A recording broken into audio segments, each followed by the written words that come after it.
remember me the rest of their lives. Yeah, okay. So you want to introduce yourself a little bit so that when we put this film to our website, people can know you. So. Okay. I'm Martica Bacallao. For the good order. I am from North Carolina, and I'm on the American Board of Examiners, and my role on the board is Vice President. Mm-hmm. Yeah. And my name is Fredilyn Sison. Everybody calls me Freddie, and I too am from North Carolina, but she and I do not live that close to each other. We're on opposite ends, and I am also on the board. I have a number of roles, but right now the big one is being secretary, and also we're on the exam and the ethics committee. Mm-hmm. And I, unlike a lot of you, am a lawyer, not a therapist. So I know that's very different, and I'm happy to talk about how psychodrama informs my work.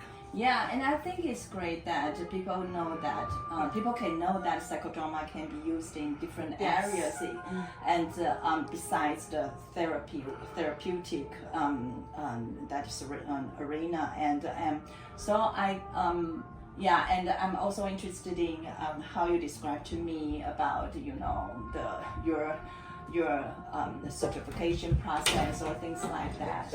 Yeah, so. And I found some number for you so that you have more idea about our psychodrama community in Taiwan. And Taiwan is about 1/12 of California. So it's a very small island, and we have about 23 million people. And however, in psychodrama community, so far we have like, let me see the number, we have like 40 CPs, we have 6 PETs, and we have 34 TAPs. Yeah. So throughout the years, we have been making a lot of efforts to promote psychodrama in Taiwan, and now we can hear psychodrama, this word, in various professional settings. So we are really happy about that. Yeah, and I think it's important that we are proud of this. We can be happy about our efforts. And so meanwhile, we want to know more about your experiences here in Taiwan. So we have come up with some questions for you. So the first one is, this time you come to Taiwan to do the on-site and also have some exchange with us. And what's your impression and your feelings too in this trip? Yeah. So who wants to go first? Yeah. Well, first, I mean, one, it's an honor for us to be here. So, you say it's an honor to have us here. We think it's more an honor for us to be here. And the fact that, you look to other countries to see what they're doing in psychodrama says to me that, psychodrama is a global gift. And I'm so happy to be here because it says to me how important psychodrama is to you, to the point where you could have just done your own certification, and the fact that you want certification from another community, that is the mainly North American community, says that you value not only what you do but what other people do. And so one of the things that I found here is there are a lot of similarities. I mean, obviously, Moreno had this idea of what psychodrama is. We do a lot of that, but there are things that I think are very particular to our community, our culture, etc. And so since we've been here, we've had the opportunity to see how you use psychodrama, in whatever field that you want to use it in, but also the techniques. I mean, we see some of the similar techniques, but used very differently. And so when you have people coming in, we see that, so we could take some of the things back and say, we should try it this way because look how well it's working in another country. And we could also take a look and say, why don't you, here's an option. Like, nothing is better than the other. It's just, this is another way to get to where you need to be. Yeah, how about you? So the question was like, What's your impression? Oh, my impression. Yeah. So one of the impressions that is most powerful for me, since I have been here and our stay has been short, is the deep respect that the Taiwanese have for their elders. Oh, okay. And that has been something that was very moving for me to see in the on-sites that I participated in, that I had the honor to sit in and observe as an evaluator. There's just been such a reverence for the elder members of the community and their family members. And that's something that is tremendous strength in this country, and something that's not everywhere.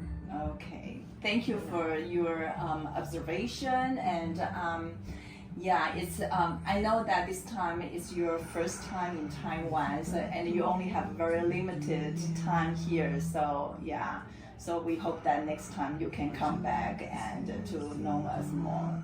And the second thing is, what's the qualities or uniqueness you see in the psychodrama community in Taiwan, and anything which is especially moving or impressive to you?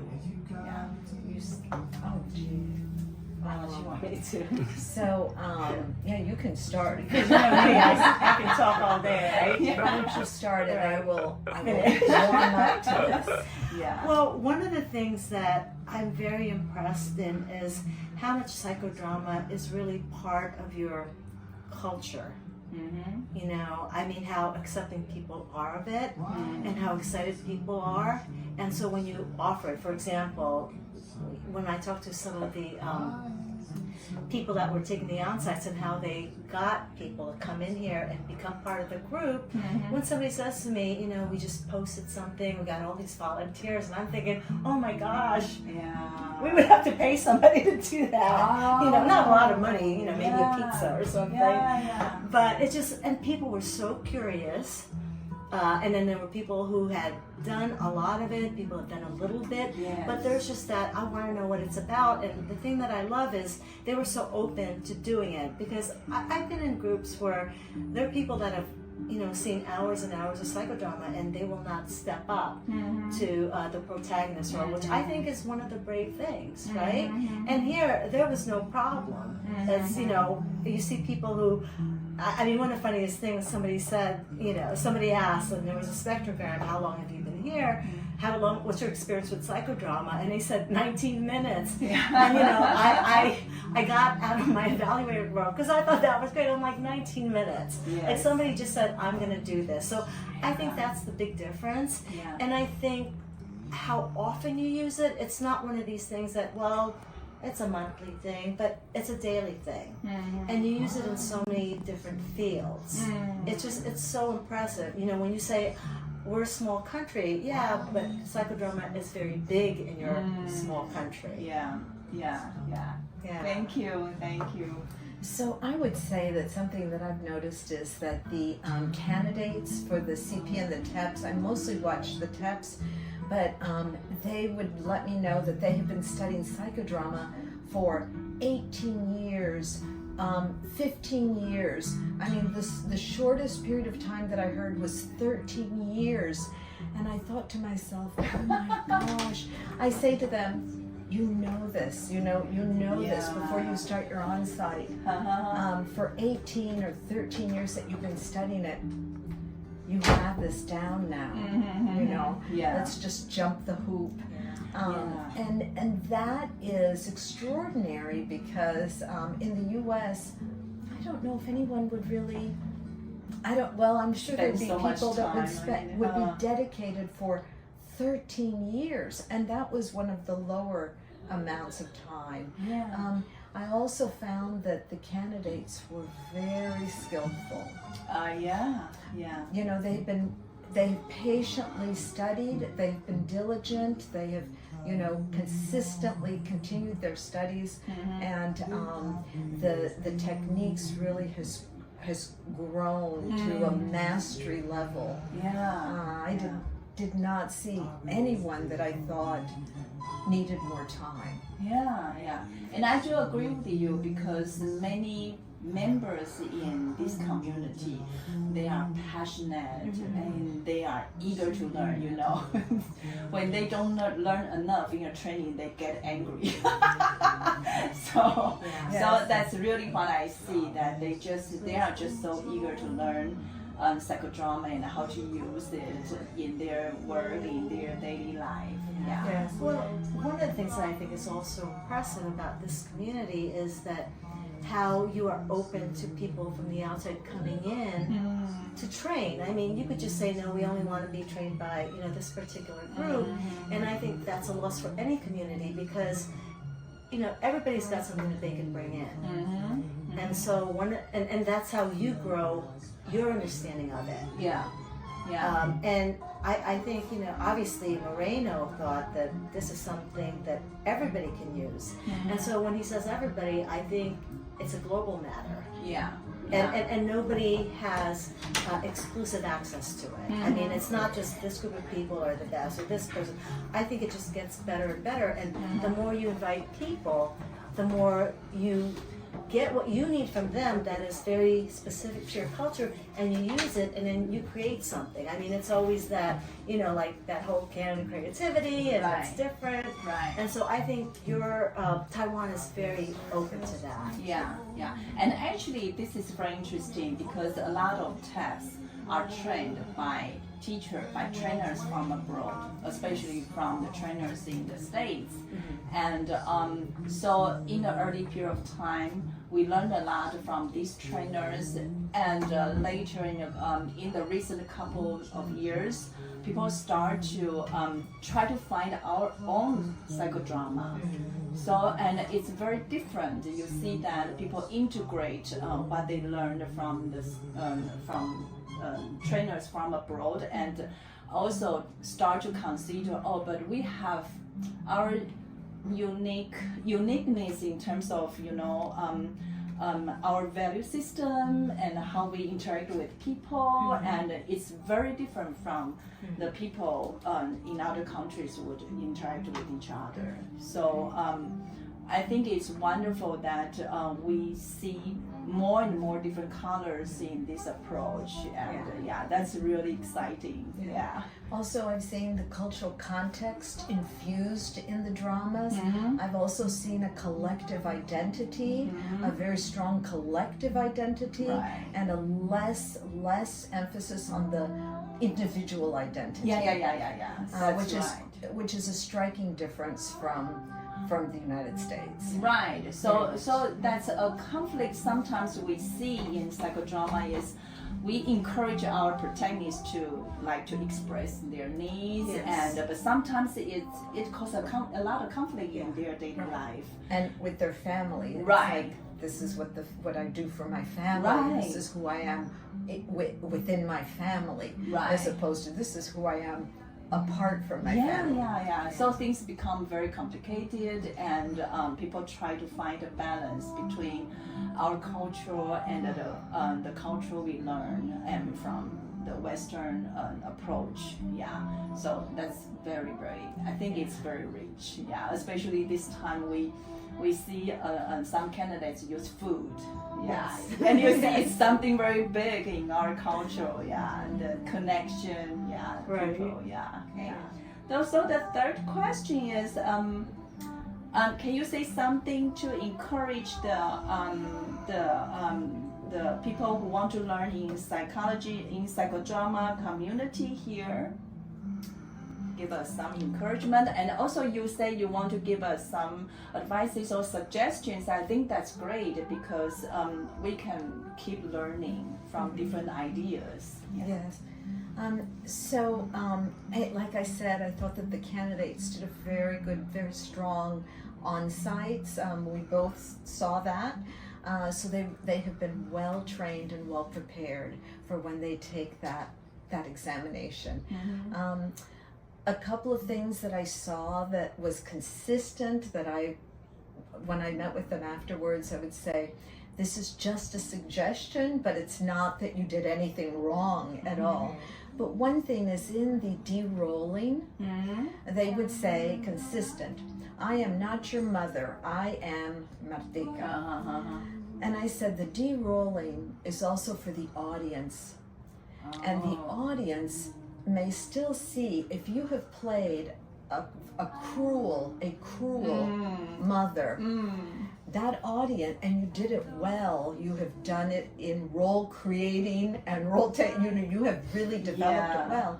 The audience may still think of you as, she seems very cruel by nature.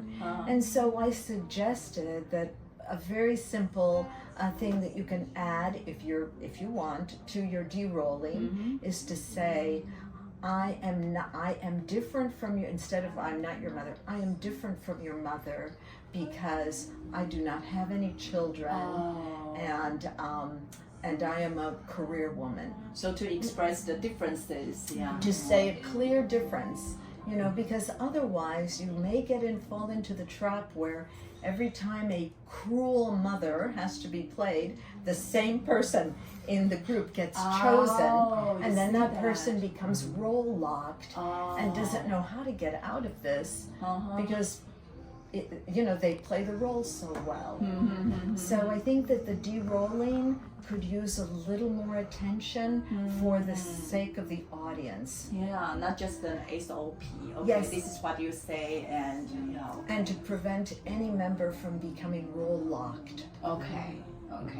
That's a good suggestion. Any other ideas? Well, I first want to say that I think you need to keep doing what you're doing, obviously, because it's successful, right?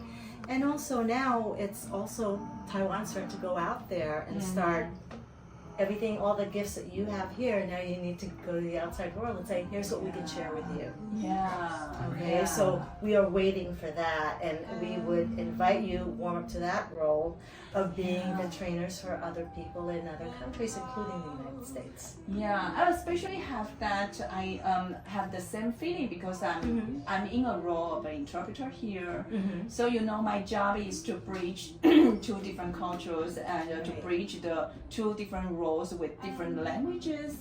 So I do see that our TAPs here, they need more courage to step out to other countries and to overcome that language barrier and try to think of something so that they can share what they have in other countries. And I do think that they have enough skills and confidence to train people in other countries. Right. I mean, and so Martica's example of the respect for older people, that's something that people can bring to other countries who don't have that kind of culture or conserve. And so that's something that they can, work on. And I think when you say, this is how we treat our people, I mean, it's with much respect. They have wisdom. And to me, that's the biggest thing, that they have wisdom to impart to you. You can't just, shove them to the side and say, we're done with you. Thank you very much, but you're no longer in your prime. In fact, I think it's like they have a lot to give you. Right. So that's something that you could bring and you could teach a lot of us. Okay, and so some of the things that I like is my thing is I think people need to take more risks. And if you and the thing is, if something happens bad, you could fix it. Like, this is what we have in this world. I mean, that's what it is. You take a risk and you're like, oops, that didn't work, but that's fine, because to me then, you have a transparent process, which is what I'm all about. It's like, okay, that didn't work, and then we could figure out like, okay, let's try what will work. And so when you start taking risks, I think that's when you up your spontaneity. That's also when, you get more in that, what I call a playful mood, but, Martica would call it spontaneity. Yeah, and you get more creative. And so I think there's many, many ways to do certain things. And obviously, when you learn, the classical methods, the classical strategies, etc., then that allows you to experiment a little bit. And so that's why, like, when people say to me, well, you're a lawyer, what can you do with psychodrama? And I say, well, if you look at how I mean, I'm a trial lawyer, so in a trial, it's very much like a psychodrama session. You know, because you have like a group, which to me is the jury. You also have a warm-up, which is jury selection. And then you have the action, which is telling the story, you know, what happened, but it's told in a very persuasive way. It's like, this is the point of view of whatever side you're on.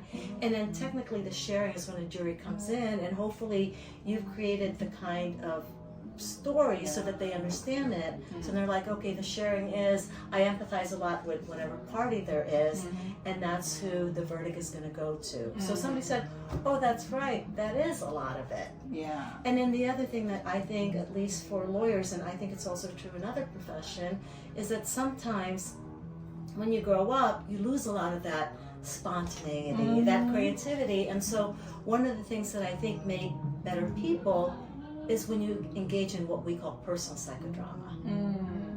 You know, so you get rid of all the things that prevent you from being the absolute best person, absolute best lawyer there is. And so to me, it's just not, you know, being a lawyer. I see it when people, educators use it, business people use it, you know, medical personnel use it. I think it's available to a lot of things. And so that's why I say, what can we do with psychodrama to help better this world? To have healthier people so that, you know, we could all live peacefully and happily. And of course, that goes back to Dale Moreno, right? So I mean, it's a complete circle. You have something to say? Yes, I would like to say to give more attention to the audience. Again, I've been focusing on the audience, involving the audience more in the drama. And so one very simple way is have the audience do the sound effects. So when a lake is being set up, you know, bringing that protagonist to what is it that you hear at this lake, using the 5 senses. What do you hear? What do you see? What do you hear? The audience can bring in the sounds of the ducks, the sounds of the birds, sounds of maybe insects, you know, and the director becomes the symphony conductor of the audience to make soft sounds of the ocean waves. You know, but involving the audience, bringing the audience to engage them in a way into the drama, even though they are watching it.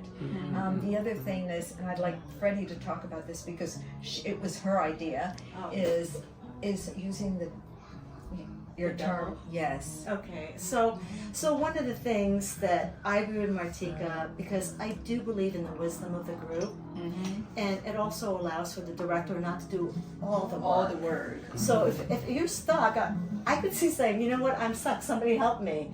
And you know, maybe it's a shock to somebody, but then I think, one, it ups their spontaneity, and it also makes them more invested in what's happening. Okay, so one of the things that I would do to involve the group, and I've seen it happen here, and it took me a while to figure out, you know, what was being done, is with the double. So when a protagonist is selected, and then there's a double, and of course I say, why are we using this double? I don't know what that means. And so then initially I said, oh, it's the inner double. And then I thought, oh, it's a supportive double. And then I was getting confused. And so I said, you know, when you have a double that's doing a lot of the things, then what you're doing is like kind of saying to the audience, you're not involved because we already have that role. And so I said, well, there's one way you could do it. Like, this is an option for having both. You know, so I'm not saying do it our way, which is not doing that. I'm saying, how can you use both? So one of the things that, you know, Martica and I were talking about is like, well, why don't they invite the audience and say, can I have a double? And maybe there's something that is being unexpressed by the protagonist, and I start calling it the single moment double, because you come in, you make a statement, and then all of a sudden the protagonist can accept or reject it. And then that makes the protagonist stronger, but then it also gives more information to the double. So if the protagonist says, no, no, no, and then you also, as a director, will drill down on the protagonist and say, then what is true? Say what part is true. And then so the double that you got in the beginning say, okay, now I got it too. So then it makes the whole thing richer, but then you also have that group member that, you know, even if they didn't say the right thing, they help clarify Right. something for the. Right. So I wanted to see more of that, and Yeah. I encourage people when we process. I said, you can also use that for something else, Yeah. because you also need to take care of the group, because we're so protagonist focused Right. that we're like, that person, they want to get up there, but there's no opportunity. Yeah. And so I do like it when directors, and you say to directors, it doesn't have to be something that the protagonist initiates. The director can also say, you know what, I want to invite any doubles here. Come on up. And you don't have to have just one double. You can line them up and they all say something, reject, accept, and then all of a sudden now you have like 6 people that go back to their seat and they're like, well, I contributed. And there's nothing more lovely than when the director said, we all have to de-roll because we all had a role in the drama today. Yeah.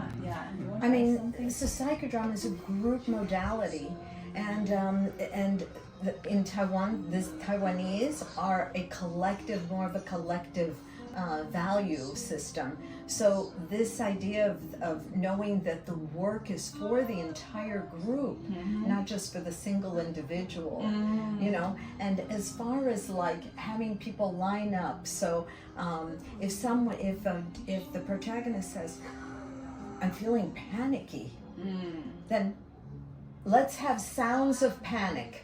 Sounds of panic, line up, Let's hear some sounds of panic and identify that panic. Have a doubling statement from the audience come up and make sounds of panic for this, and then, for the protagonist. The other thing I would like to say is about the spectrogram. So the spectrogram is a very simple, clean measurement instrument. It is a measurement instrument, and there are a couple of things that I have seen happen. The spectrogram holds only one criteria, not two. So, for example, I am, let me see. I know how to do a social atom, and I know a social atom, and I know how to apply it. Oh, That's there are two two criteria. Because you can be familiar with a social atom, but you don't know how to apply it. So being more careful with the selection of the words and keeping the poles, the opposite poles, completely opposite. It's a really nice launch off to say, I am the least familiar with the social atom. Mark that pole, and then the other one. I am the most familiar in this group with the social atom, but the poles are said and written identically. I'm the least familiar in this group with the social atom. I'm the most familiar with this group in this group with the social atom. And then I talked about measuring so that I saw a lot of dramas where they use the spectrogram at the beginning for measurement, and then they do like a post-test or pre-test, post-test afterwards. But the participants don't remember where they were standing. I don't think I learned that much, they say. Maybe once. But what you can do is take masking tape, a little strip of masking tape, put your name at the first spectrogram, place it on the on the outside of the spectrogram on the floor, and then when you come back for the post spectrogram, say how much have you learned about this technique, and they can measure. Oh my goodness, I was at 3 and now I'm at 5. I guess I did learn. I made some progress. They can see it, and also the director can take those notes and track it over the course of time with their group. And the other thing is the middle of the spectrogram is so interesting because that is where ambivalence lays. And I would like to come back to Taiwan and see an on-site where the middle of the spectrogram becomes the drama. The ambivalence, the holding of ambivalence, the inability to make a decision, the pull, and who's pulling it, and is it an internal pull or is it an exterior pull? So That's all I want to say about that. Yeah. So when you talk about all this, I'm thinking about how come it's kind of difficult for our psychodramacy to do to be so brave. One is you talk about making mistakes. It's a huge fear here. And another thing is because we are so afraid of out of control. I think that has to do how come we don't use audience good enough or because you know, if I let 10 people come up to the stage, I don't know what would happen. Yeah. So I think that has to do with that. So not 10. Take it with, I'd like to make a comment about that. When you are fearful of losing control, that is going to immediately drop your spontaneity. And when spontaneity drops, your creativity plummets as well. You know, so I think if we can think of taking risks, as Freddie said, take risks, not make mistakes. Take a risk. Risks will increase your spontaneity. Okay. Because it is pushing you into a zone that you feel a little uncomfortable, but in those zones is where you can really grow. We grow in our uncomfortable spaces. And I always say, welcome chaos. That's what we need to practice. And it really is, it is controlled chaos. So, you know, it happens, you can take a breath, and then, again, you're in a room, nothing's gonna like get out. Nothing's, and then, like I said, go back to, if something happens, then invite the group and just be transparent about it. It's like, whoa, that was chaotic. Well, yeah, we were all here, we saw that. That's okay, because then psychodrama is not about being perfect. You know, in fact, it's like the opposite of that, because it's about being human, and humans are not perfect, right? Yeah. And so if you don't welcome the things that, you know, go out of control, then, because life is not under control. It's not. I mean, it's everything but out of control. So I think one of the things that you need to do is learn how to live with that. Yeah. So thank you for this rich conversation, and I think the people in this community in Taiwan will get a lot from what you say. So thank you so much. Well, thank you for inviting us. It's an honor for us. Thank you. Okay, thank you.